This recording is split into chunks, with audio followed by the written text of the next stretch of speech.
life of intention starts within. Dora and I are excited to help you find the path to co-mindfulness living through our co-mindfulness masterclass. Our 7 co-mindfulness principles will take you on a remarkable path towards health and happiness. For more information and to sign up for the masterclass, visit comindfulnessproject.com. People are yearning for information. Having the opportunity to encourage people and to educate people and inspire people. It's amazing to be able to say we'll carve out time to take care of ourselves. There's something for everyone. Hi, I'm Trisha. Dora and I are excited to share an exclusive episode on Health Gig from our 2020 Co-Mindfulness Virtual Summit.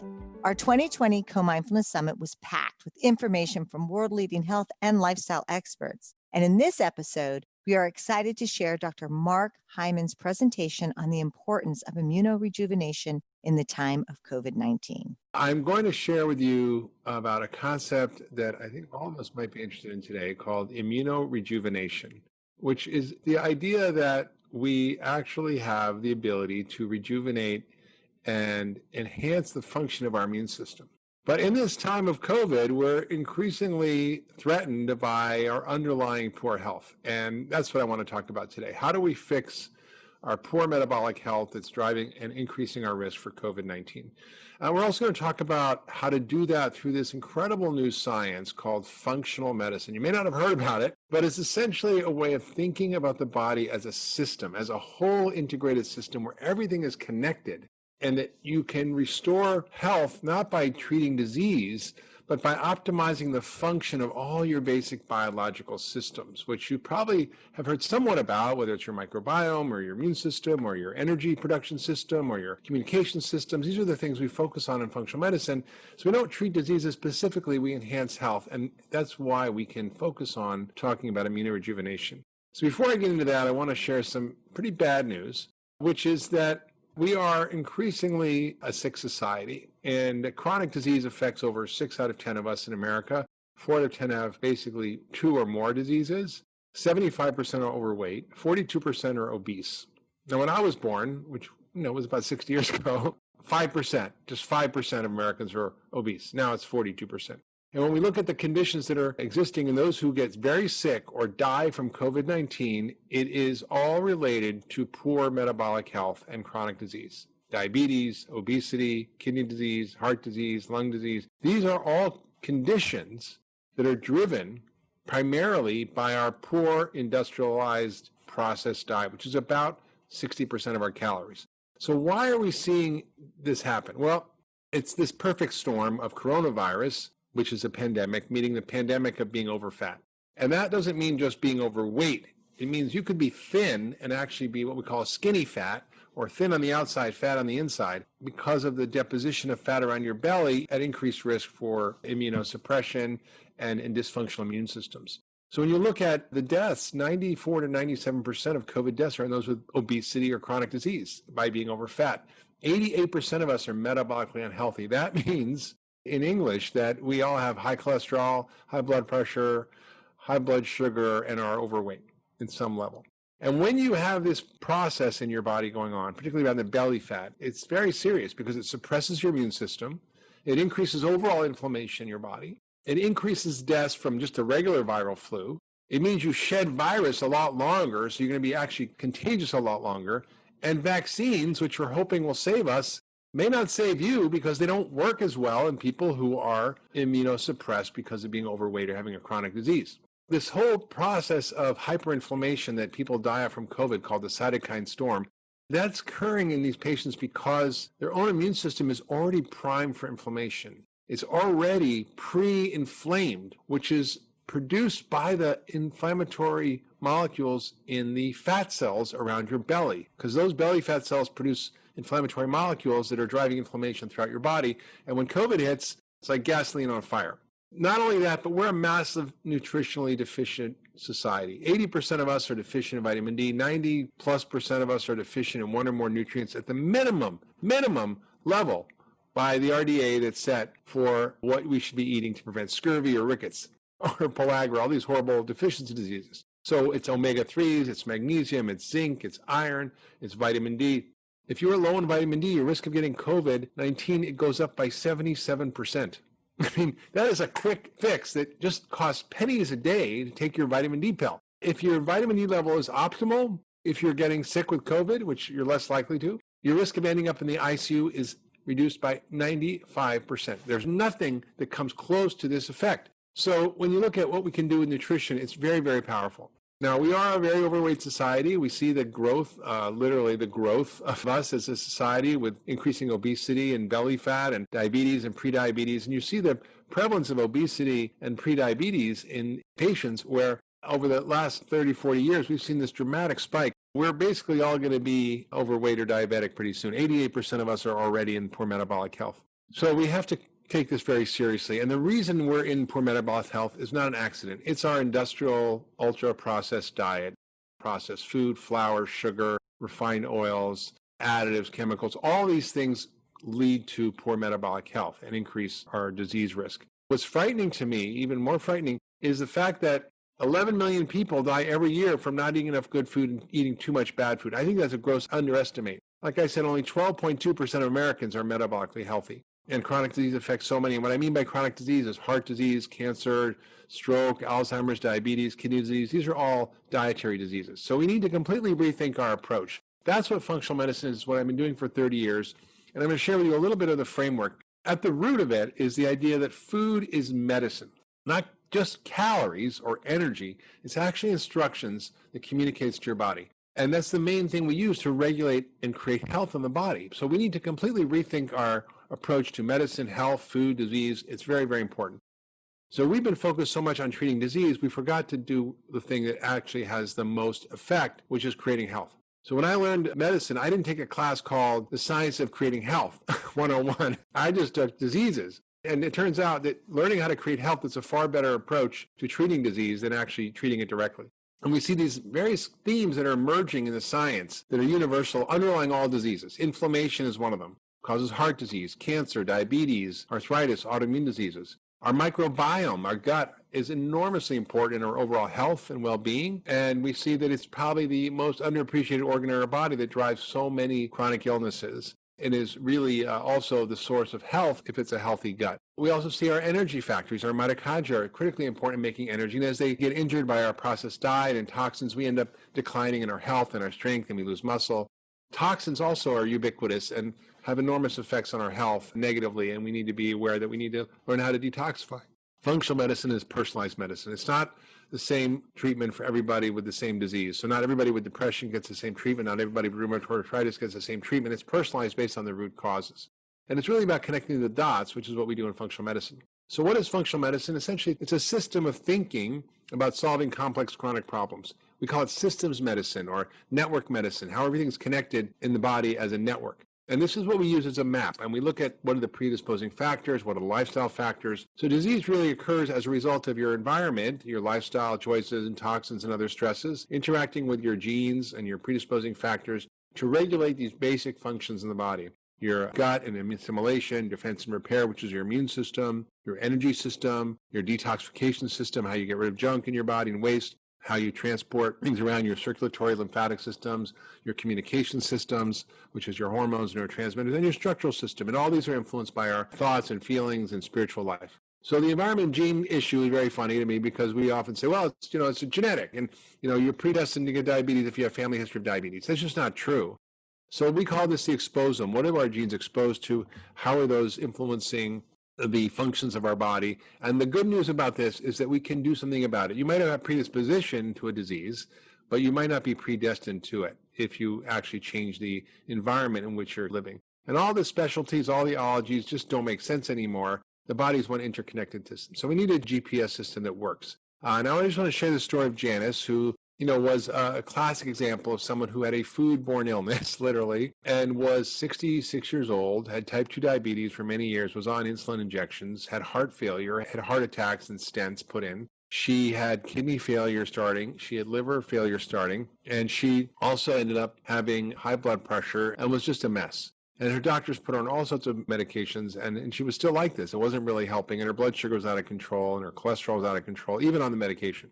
So we wanted to use a new form of drug, which actually is incredibly effective at curing and reversing and treating most chronic disease. It works faster, better, and cheaper than any drug ever developed. It affects thousands of genes and hormones and improves your immune system and optimizes your microbiome and your brain chemistry. And it's as simple as what you put at the end of your fork. What you put at the end of your fork is more powerful than any drug you'll ever find in a prescription bottle. And it works faster, better, and it's cheaper, and it's available to everybody. Food really is medicine. It's not like medicine, it's actually medicine. And I think it's one of the most important discoveries of the last 50 years. It's like code and upregulates or downgrades your biology with every single bite. It literally is instructions. It's regulating every function. There are 37 billion chemical reactions every second in your body. I can't even grapple with that number. It's so large. And they all require the basic nutrients to function. Janice went from that processed food diet to a whole foods anti-inflammatory diet, what I like to call the vegan diet, which I'll tell you more about in a minute. And she, within 3 days, now get this, in 3 days, she got off her insulin. Within 3 months, she reversed her diabetes, her heart failure, her kidneys got better, and she ended up having incredible amounts of energy and got off her medications and lost 43 pounds. In a year, she lost 116 pounds and was really, really healthy. And she went back to work, and she's functioning, and she's doing really so well. And it wasn't a miracle. It was just using good science and the right food to optimize her health. And I'll tell you what that diet looked like in a minute. These are common stories we see, and it's not about a gastric bypass. In fact, a study came out recently that showed that there was no difference between just changing your diet and having a gastric bypass, and it had the same benefit if people change their diet enough. The solution really is food. And when I say food, I mean food. I don't mean food like substances. I don't mean factory-made science projects. I don't mean things like a Twinkie, which really is not really anything resembling food. Basically, you want to eat food that rots. If it doesn't rot, you probably don't want to eat it. So it's just food. And I wrote a book recently called Food, What the Heck Should I Eat? Because it's so confusing for people. And a cookbook that went along with it, What the Heck Should I Cook? Where I go into great detail about the science of what we know, what we don't know, and how to come up with a set of simple guidelines and principles of what to eat and also what to cook. So the question is, what's the best diet for us humans? What is it? Is it a different diet to treat diabetes than to cure Alzheimer's, a different diet for autoimmune disease or heart disease? Well, the truth is there are some subtle differences, but the basic principles are the same for all of us. Eat real food. And I often speak at churches, and I try to explain it like this. I say, it's really simple. Just when you go to eat something, ask yourself a simple question. Did God make this, or did man make this? Did God make a Twinkie? Nope. Did God make an avocado? Yep. So it's pretty simple. And if you focus on that, you often will actually be able to completely fix your diet and just get rid of things that were made in a factory, unless they're simple, right? If it's a canned salmon or a canned tomatoes and you recognize the ingredients and it's real food, that's fine. So what are the principles of a vegan diet? Now, I sort of called the vegan diet as a joke because I was sitting in a conference once between two doctors who were arguing. One was a vegan cardiologist. The other was a paleo doctor. And I said, well, if you're vegan and you're paleo, I must be pegan. And everybody laughed, and I thought that was a funny joke. But then I began to think about it and realized that they had everything in common except where they get their protein, and that they had far more in common with each other than the traditional American diet, or this we call the standard American diet or SAD diet.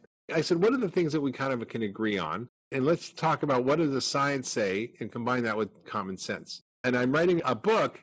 It's coming out February of 2021 called The Vegan Diet, 21 Practical Principles for Reclaiming Your Health in a Nutritionally Confusing World. The biggest culprit here is sugar and starch. We eat 152 pounds of sugar and 133 pounds of flour for every man, woman, and child in America. Now, I'm not having that much, so probably some of you are eating a little more.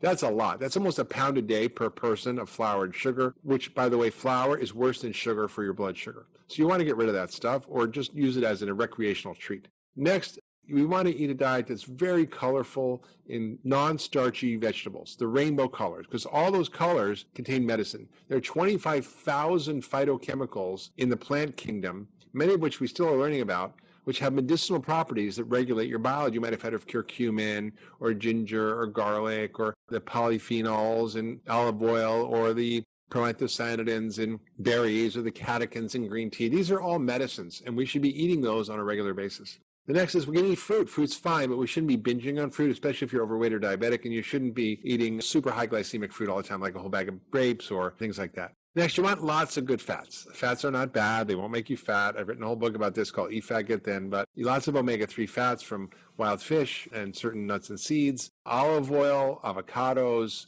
Nuts and seeds, as I said, are a great source of fats. Not so many of the refined oils, the processed oils. They're industrial products, and they're in everything, and they're just a sign of poor quality food. Dairy, there's a lot of controversy about dairy, but it's not nature's perfect food unless you're a calf. And so you want to avoid or limit most dairy, except you could try sheep and goat cheese, which are better, or if you're lucky, you can try to find cows that have A2 casein, which are like Guernsey cows or Jersey cows, which are better tolerated and less inflammatory. These are aspirational principles. We can't follow them 100%. I certainly don't. But if we can design a perfect diet, ideally have more organic foods, whole foods, fresh foods, local foods. If we do eat animals, that's a whole nother conversation. If you're interested in learning more about what I think about it, you can read my books, listen to my podcast. But we want to eat animals that have been raised regeneratively, that restore soil, provide humane conditions for the animals, and provide higher quality food, like grass-fed. We want low mercury fish and from sustainable fisheries. We want to get rid of a lot of the gluten grains because they're inflammatory, especially American wheat, and eat moderate amounts of non-gluten grains. If you're eating a ton of starch, even if it's a whole grain, it can be difficult if you're metabolically unhealthy, which most of us are. Now, if you're exercising and you're fit, you can tolerate more. That's fine. Beans are great too, but a side dish. Obviously, nobody should be signing up for eating pesticides and antibiotics and hormones and glyphosate and additives and chemicals and preservatives in the diet. It's just not really what should be for lunch. So remember, food is medicine. It's the most powerful drug. It's available to you at every meal. You eat 3 times a day, and it's the most potent thing you can do every day to restore and regenerate your health and to regenerate your immune system. And all the ways of eating that I talked about, reduce inflammation, improve your metabolic health, actually adding a basic supplement of multivitamin, fish oil, vitamin D will go a long way to help because you'll get the zinc, you'll get selenium, and many other things that we know help with COVID. One study in China found that if your selenium levels were adequate, you were 3 times less likely to get COVID. And if you were having low selenium levels, your risk of dying was 5 times higher. So you want to also, eat a lot of these potent medicinal compounds, for example, in the broccoli family and the garlic and onion family. Those are great classes that detoxify you. You want to exercise regularly, which also helps your immune system. You want to make sure you do relaxation, whether it's meditation or prayer, yoga, whatever turns you on, deep breathing, that's great. And you want to make sure you get adequate sleep. We all need adequate deep sleep, probably 7 to 8 hours each a night. And many Americans are not getting that. And again, some basic supplements. You don't have to go crazy, but a good multi-fish oil, vitamin D, and maybe a little magnesium is important for most people. So if you want to learn more about a topic that's very near and dear to my heart, which is fixing our food system, because we are in a crisis moment where our population is sicker than ever. COVID is ravaging those with poor metabolic health caused by our food system. And I want to share with you a little bit about how we got here and how we can get out of a very difficult system that is perpetuating a cascading series of problems from poor health and chronic disease, its economic consequences, the consequences of how we grow our food in the environment and climate, and also the effects on the poor, minorities, even on education, national security. These issues are all connected. So we're going to talk about what I call a food fix. The good news is there's going to be some shocking statistics and stories here. But at the end of the day, this is a hopeful message because we identify the problem, we can fix it. I love this concept of becoming a regenetarian. No one can be against being regenerated. How do we regenerate our health? How do we regenerate our communities? How do we regenerate rural communities? How do we regenerate our economy? How do we regenerate the soil? How do we regenerate ecosystem, the environment? Who's against that? And it's a very powerful concept that allows us to use a filter to decide what we need to do to restore and regenerate our own society, our human health, and planetary health, and more. All this also connects to this idea of regenerative medicine. It's not just how we treat diseases, but how do we create optimal health? How do we rejuvenate our biology using the science of what we call functional medicine, which we just talked about? How do we regenerate the earth? We are in a crisis now where we're losing so much soil, and we'll talk about that. But we can really change the narrative about this. And I encourage you, if you're interested in regenerative agriculture, to watch a movie that just came out on Netflix called Kiss the Ground. This chronic disease pandemic, meaning this COVID pandemic, and it's dwarfing it, really. This is affecting nearly every American, directly or indirectly. Expenses are just skyrocketing. It used to be 5% of the federal budget was for healthcare in 1970. It's now 30%. And it's on track to be 100% as our population gets older and sicker and fatter. So why is this happening? And how did this occur? Well, it occurred to me that a lot of this had to do with the food system. And as a doctor sitting in my office treating patients for diabetes or whatever it was, I began to realize that food was the biggest driver of their diseases. And I was curing them with food, but then I began to think about looking upstream, because functional medicine is all about causes and about why. So why do they have diabetes? They're eating the wrong food. Why are they eating the wrong food? It's the food system. Why do we have the food system we have? It's our food policies. Why do we have the food policies we have? It's the food industry. So I realized I couldn't cure diabetes in my office. I had to cure it on the farm, in the grocery store, in the kitchen, in the restaurants. That's where diabetes is cured. And so I really began to dig into all these interconnections of how everything is interconnected around food. You probably won't hear about this in politics in terms of elections. It should be the number one issue, because if we solve food, we solve chronic disease, we solve the cause of the biggest drain and the cause of the biggest amount of our federal deficit, which is the chronic illness burden. We solve the environmental issues we have, we solve the climate issues we have, we solve the ability to rejuvenate communities that are suffering, we help our kids learn better, we improve our national security. We're going to go through all that. And it may seem overwhelming, but there's a lot of change happening. There's a lot of good things happening. A lot of companies are actually, businesses are innovating. Billions of dollars are flowing into food and ag tech to solve these problems. And even in their policies, a lot of things are happening in Washington. They're moving things forward. So I'm excited about it. And this is really about connecting the dots. So why do we have this? The food industry is the number one industry in the world. By far, compared to every other lobby group, agribusiness and food were the number one funders. In just 1 year, for one bill, which was the GMO labeling law. And by the way, every other country in the world labels GMO, including China and Russia. So we're not in great company by not doing it. I think Syria might not be labeling, but other than that, we're probably it. They spent $192 million in 1 year on one bill to fight the labeling. So this is what's happening. This money is flowing into Washington, and they're being educated by lobbyists. The lawmakers are well-intentioned. They're trying to do a good job. They're focused on trying to solve problems, but they're not hearing from people like me or other scientists and academics, because they're getting enormous amounts of, quote, education and policies written up and regulations written up by the food industry that they provide for them. So we have an enormous food industry. They're not all in cahoots with each other, but together they make up the biggest industry on the planet. Big food companies, fertilizer companies, seed and agricultural chemical companies. These are all the ones that are driving this problem. And our policies essentially are not providing the right guidelines. They're not coordinated. They're not intersecting. In fact, there are probably, maybe 8 to 10 agencies that are directly or indirectly regulating food policy, from the USDA to the FDA to the EPA, Department of Defense, Department of Education. I mean, it just goes on and on and on. Department of Agriculture, obviously, they regulate all of these policies, which are often at odds with each other. Just one example, we subsidize in various ways through crop insurance and other ways the growing of commodity crops, basically corn, wheat, and soy, that get turned into processed food, which is 60% of our calories. Food companies buy those products and they turn into highly processed food. In our dietary guidelines, we tell people not to eat that food. We say you should eat whole foods. You should not have a lot of sugar. You should not have processed foods. But the same USDA spends $735 billion over 10 years, about $75 billion a year, on SNAP, or food stamps, for the poor, which is 46 million Americans now, even more, I think. And 75% of that food that they're eating is junk food, which the government's paying for. So soda is 10% of that pie. So 10% of the food stamp program goes for soda, and it's causing enormous ill health on the other end, which is costing us enormous amounts of money in Medicare and Medicaid bills. So we're paying for it on the farm. We're paying for it to be given to the low socioeconomic groups in this country. We're paying for the health consequences. And there's even a fourth way we're paying for it, which is the collateral damage, or externalities as they're often called, that are the damage to the environment and the climate and the soil by the way we farm.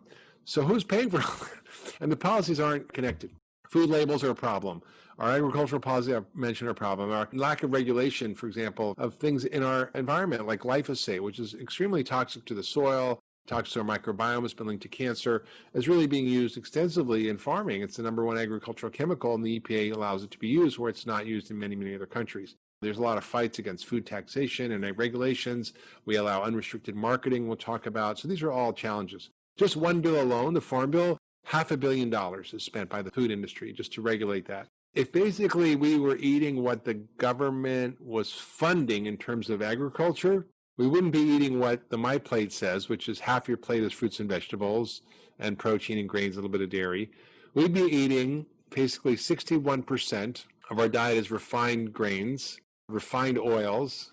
We'd have a giant cotton napkin because we subsidize cotton, a little bit of tobacco, a little bit of meat, but we also would be having less than 0.5% of vegetables.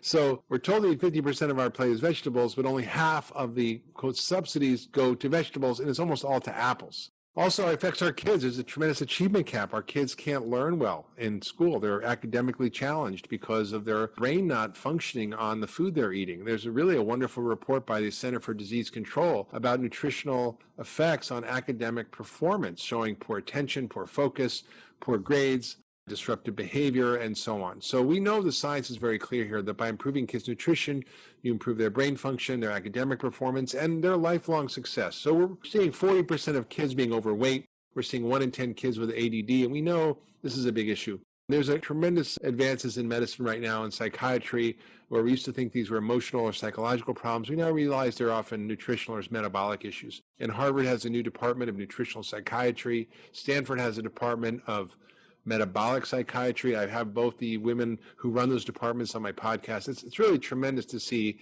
the change in our thinking. So ADD is this other huge issue, which again is very much food related and can be helped. This is considered a healthy lunch at school. You've got ketchup, which is a vegetable.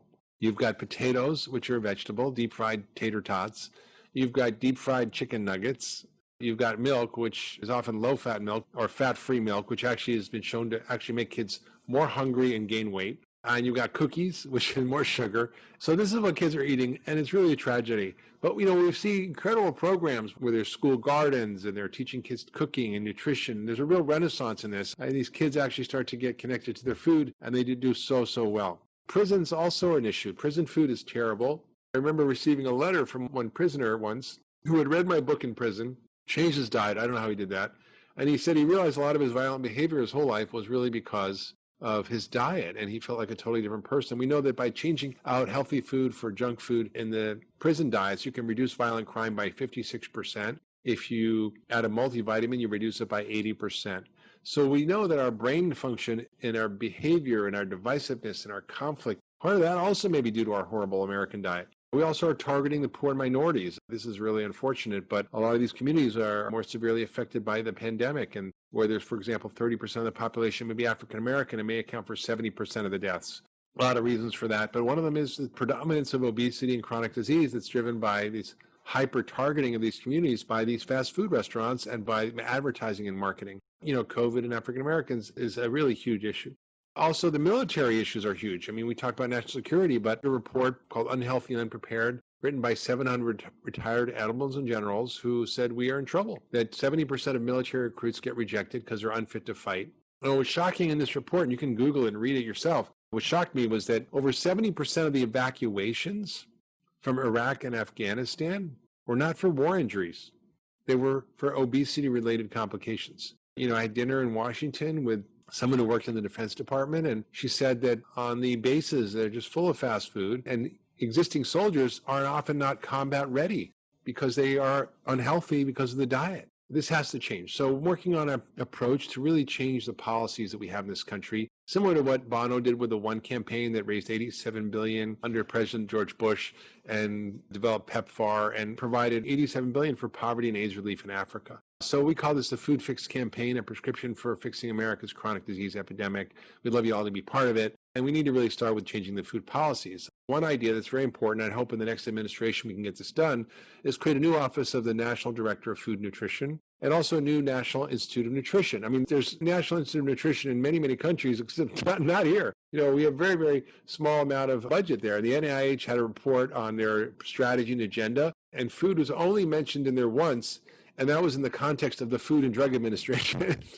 So we need a lot of work on this. We need to start implementing food as medicine in our programs.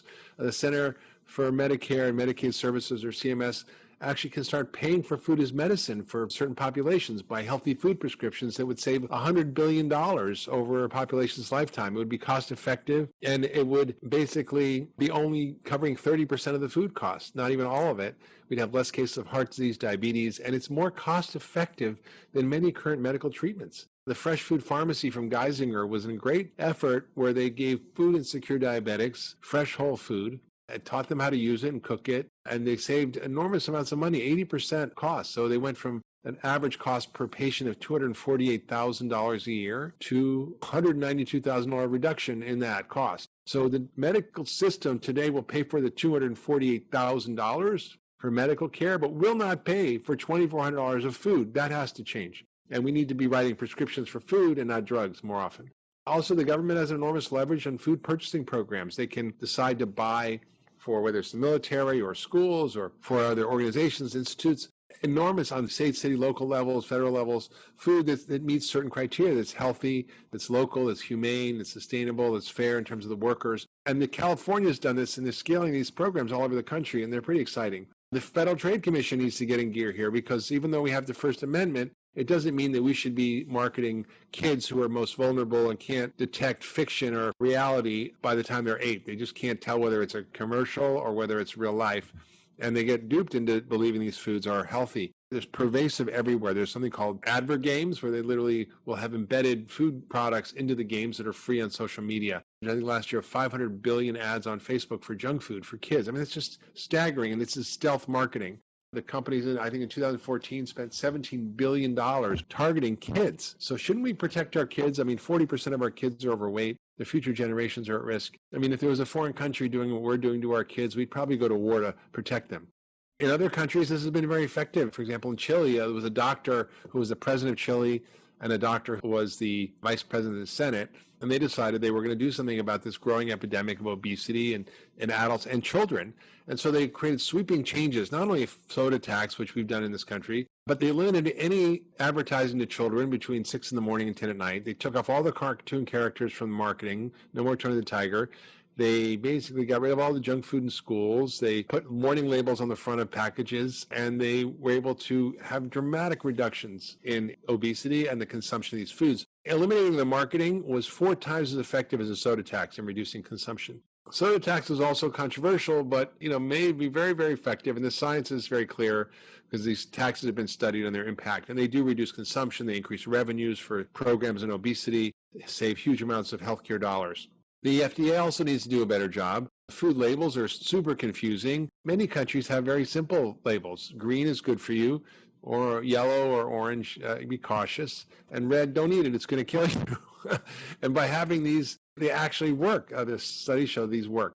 We need to get rid of the antibiotics in food. Why do we have 30 million pounds of antibiotics used to prevent disease in animals? It's because of overcrowding. It's because of the inhumane factory farms, which has also bad consequences for the environment, and is causing antibiotic resistance that kills 700,000 people a year around the world and costs over $2 trillion in healthcare costs. Not all of it's related to the antibiotics in animals, but a lot of it is. And they don't regulate that, and the food industry and drug industry are evolving. And the FDA, the recent FDA commissioner, as soon as he was done, he went to work for a big drug company. So it's unfortunate, but this is how the system works. They also allow all kinds of things that really are not considered safe to eat. We call them GRAS substances, or generally recognized as safe. So we had trans fats in the food for 50 years, and we knew for 30 years it was dangerous, but we still let it in there. Foods like azodicarbonamide, which is a softener for bread, is something that is also used in yoga mat ingredients.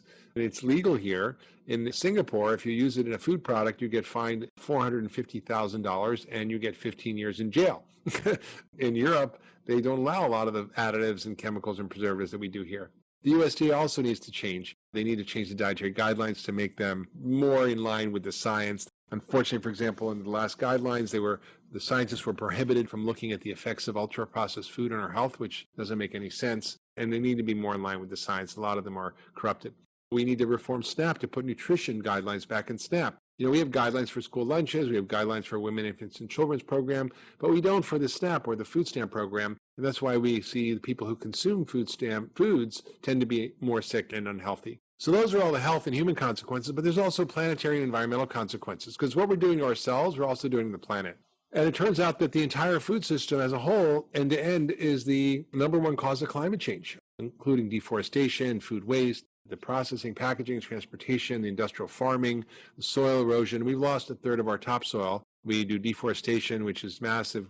We lose 7 billion trees a year. Our soil's eroding. The UN says we have only 60 harvests left, meaning we will have no soil to grow food in because it's being eroded by the way we're growing food by massive tilling and monocrops and current agriculture and the chemicals which destroy the microbiology of the soil.